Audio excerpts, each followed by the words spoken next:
Hello and welcome to today's video where we'll be discussing how to identify support and resistance levels for crypto trading. If you're a seasoned crypto trader or someone who's just starting out, it's crucial to understand the concept of support and resistance levels.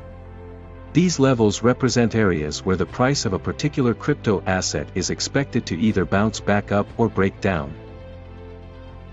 Identifying these levels can be a challenging task, but there are a few techniques that can help you do so.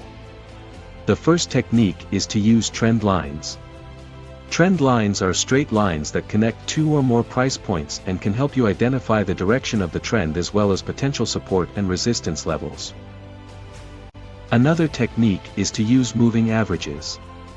Moving averages are calculated by averaging the prices of an asset over a certain time period.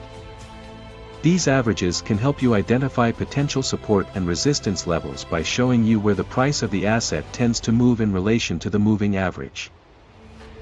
A third technique is to use chart patterns. Chart patterns are formations that occur on price charts and can help you identify potential support and resistance levels. Examples of chart patterns include head and shoulders, triangles, and flags. Finally, it's important to keep an eye on trading volume. High trading volume can indicate strong support or resistance levels, while low trading volume can indicate weaker levels. Now for the bonus point, when it comes to identifying support and resistance levels for crypto trading, it's important to remember that these levels are not set in stone.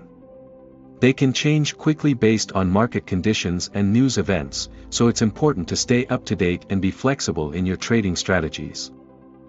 That's all for today's video. We hope you found these tips helpful and can use them to improve your crypto trading skills.